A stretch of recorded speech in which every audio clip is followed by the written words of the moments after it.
I remember exactly where I was during the last World Baseball Classic, my hands clammy, watching the final out against Team USA, that singular, spine-tingling moment of Japanese baseball apotheosis. This year, however, the silence surrounding the 2026 WBC roster is not reverent, it's thick with anxiety, orbiting the single most valuable arm in the sport, Los Angeles Dodgers pitcher Yamamoto Yoshinobu. That silence, heavy with geopolitical and financial implications, is exactly what 617 News will uncover with you right now, diving deep into the impossible choice facing the $325 million man and the nation holding its breath. The dilemma is stark, deeply personal, and fundamentally professional. Is the glory of the Samurai Japan uniform worth risking a contract that makes him one of the highest-paid pitchers in baseball history? This isn't just about a vacation or a small tournament. This is the nexus where national pride clashes head-on with corporate liability, and the outcome dictates the future of Japanese baseball. We have to understand the fundamental conflict through multiple lenses. First, let's look through the eyes of the domestic fan, the ones who grew up seeing the dominance of Ichiro and Tanaka Masahiro, who view the WBC as non-negotiable proof of national sporting superiority. For them, Yamamoto's participation is a foregone conclusion. This is not merely baseball. This is honor, one fan online passionately declared. He is the face of Japanese pitching. If he is healthy, he must wear the uniform. Anything less is a betrayal of the legacy we cherish. This perspective is understandable, deeply rooted in the history of international competition, where Japan has consistently fielded its best, often at great personal sacrifice. The fan base expects a unified front, especially against rivals like the United States, and the absence of Yamamoto, the reigning NPB MVP and Sawamura Award winner, would feel like showing up to a championship fight missing your main heavy hitter. They look at Shohei Ohtani, who, despite his own monumental contract and injury concerns, has maintained his commitment, and they demand the same level of patriotic devotion. But this passion hits the immovable wall of reality, a wall built of $325 million guaranteed over 12 years. To truly grasp the gravity of Yamamoto's situation, we must shift our perspective to the Dodger front office and the complex risk analysis performed by their elite performance team. Yamamoto threw an intense load in NPB, reaching 193 innings in 2022 and maintaining a similarly high pitch count in 2023.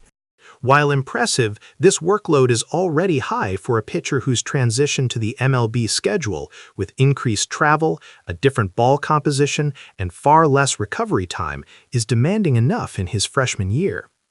A senior executive, speaking to us anonymously about the negotiations, made the club's position crystal clear.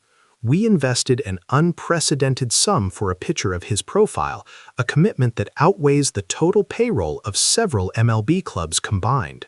Every single pitch he throws outside of our meticulously controlled organizational environment is viewed as an uninsurable threat to the team's singular goal, winning the World Series. The WBC, scheduled right at the critical ramp-up phase of spring training, forces a peak performance months earlier than normal. This disrupts the foundational conditioning necessary for a 162-game season. The statistical risk supports this corporate caution. Studies analyzing pitchers who participate in high-stress, early-season international tournaments show a statistically relevant increase in fatigue-related injuries, particularly those impacting the elbow and shoulder within the following MLB season. For a pitcher like Yamamoto, who relies heavily on precision mechanics and velocity changeups, rushing his March preparation to peak for the WBC significantly elevates the risk profile. We are not talking about a minor tweak. We are discussing the long-term integrity of the most valuable arm in baseball. The public outcry focuses on whether he wants to play, but the true burden lies in the contractual and medical liability. As one prominent sports agent specializing in international transfers emphasized, He is being paid to win the World Series for the Dodgers, not the WBC for Japan. His contract, while generally protective, contains clauses that certainly make the Dodgers' permission highly conditional. If he gets hurt in the WBC, the ensuing insurance battle is a nightmare, and ultimately it's Yamamoto who suffers the most career damage. This leads us to the heart of the matter, the emotional connection and the inner struggle of Yamamoto himself. He is not indifferent to the call of the nation. The desire to pitch for Japan is profoundly ingrained in every Japanese athlete, but he carries the weight of expectation differently than Ohtani, who operates largely as a designated hitter, or, when pitching, had already established his MLB dominance before the last WBC. Yamamoto is entering his crucial debut year, needing to prove that his small frame can withstand the rigorous 12-month grind of the American baseball machine. Let's anticipate the inevitable counterargument. Surely he can compromise. Why can't he just pitch a limited number of innings, perhaps only 2 starts, like a specialized weapon? This is where the argument fails to grasp the psychological pressure and the nature of pitching adaptation. Pitching in the WBC is not a simulated game. It is maximum effort, maximum adrenaline. The velocity and intensity spike dramatically in international play. Furthermore, the mechanics of adapting to the slightly different MLB baseball and mound slope require consistency and repetitive practice, something that cannot be fully achieved when the body is forced into a rapid peak and decline cycle for the March tournament. Last year's workload was extraordinary, a near career high for him, a former NPB pitching coach shared, and he is human. He needs to prioritize establishing his foundational rhythm in the U.S. If he pitches in the WBC, he might look brilliant for 2 innings, but the long-term cost could be catastrophic, shaving years off his prime. Remember what happened to Yu Darvish when he first transitioned and pushed too hard.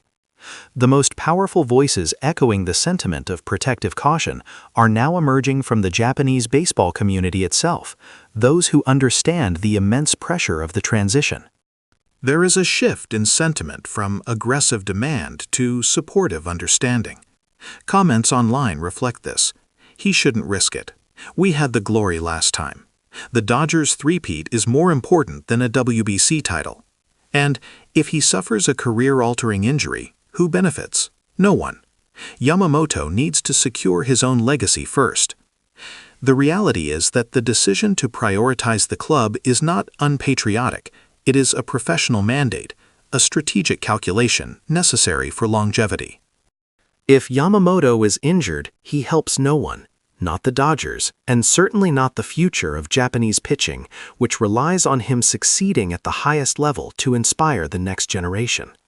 Therefore, the inevitable climax of this narrative seems to be a respectful yet firm refusal to participate. This is the unexpected plot twist. The ultimate act of serving his country may be ensuring his health and success in the major leagues, thereby maintaining Japan's prestige on the international stage for the next decade. The whispers suggest that the decision has already been largely made, a preemptive move to focus solely on his demanding inaugural MLB season. The true burden is simply announcing the sad news officially, a moment that will undoubtedly draw initial backlash, but is fundamentally the soundest strategic move. The $325 million contract ensures he is playing the long game, a game far more crucial than a 3-week tournament. We have to accept that sometimes the greatest heroes serve the nation by securing their own long-term legacy. The choice is agonizing, but prioritizing his physical and mental well-being in the face of such astronomical investment is not just sensible, it's the highest form of professional maturity. What path do you believe Yamamoto should take? The path of immediate, fleeting glory, or the path of enduring, decade-long legacy? Let us know in the comments below. If you want more in-depth analysis on the intersection of Japanese and American baseball culture, make sure you like this video, share it with fellow fans, and subscribe to 617 News.